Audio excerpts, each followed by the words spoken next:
మర్యాద పురుషోత్తముడు పుంసాం మోహన రూపుడు అని ఎవరికి పేరు? మనం శ్రీమద్ రామాయణంలోని క్విజ్ నెంబర్ 1లో ఉన్నాము.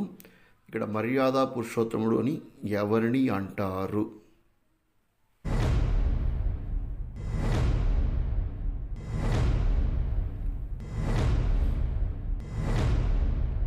మర్యాద పురుషోత్తముడు లేదా పుంసాం మోహన రూపుడు అని శ్రీరామచంద్రుడిని అంటారు. వాల్మీకి మహర్షి రామాయణానికి మొట్టమొదటగా పెట్టిన పేరు ఏమిటి? వాల్మీకి మహర్షి ఆయన రచించిన రామాయణానికి మొట్టమొదటగా పెట్టిన పేరు ఏమిటి?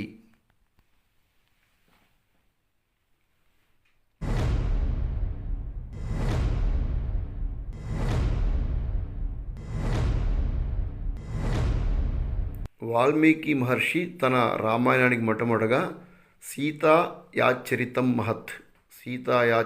మహత్ అని పేరు పెట్టారు. ఆ తర్వాత వాల్మీకి రామాయణం అని పేరు మార్చబడింది.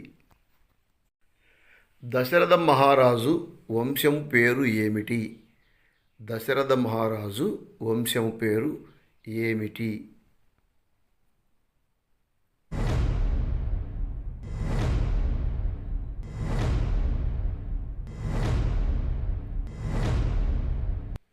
దశరథ మహారాజు వంశం పేరు సూర్యవంశము.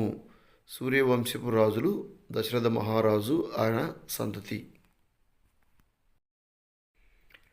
జననీ జన్మభూమిచ్చ స్వర్గాదపి గరీయసి అనే గొప్ప వాక్యం లోకోక్తిని ఎవరితో ఎవరు చెప్పారు?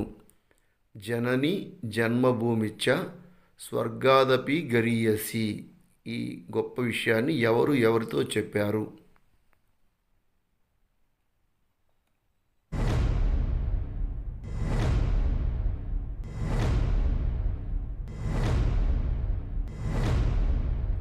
జనని జన్మభూమిచ్చ స్వర్గాదపి గరీయసి అనే లోకోక్తిని గొప్ప విషయాన్ని శ్రీరామచంద్రుడు ఆయన సోదరుడైన లక్ష్మణస్వామితో అన్నారు.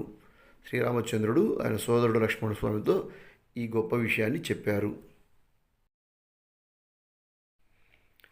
సంస్కృత రామాయణమును మొదటగా రచించిన వారు ఎవరు? సంస్కృతంలో మొట్టమొదటగా రామాయణాన్ని రచించిన వ్యక్తి పేరు ఏమిటి?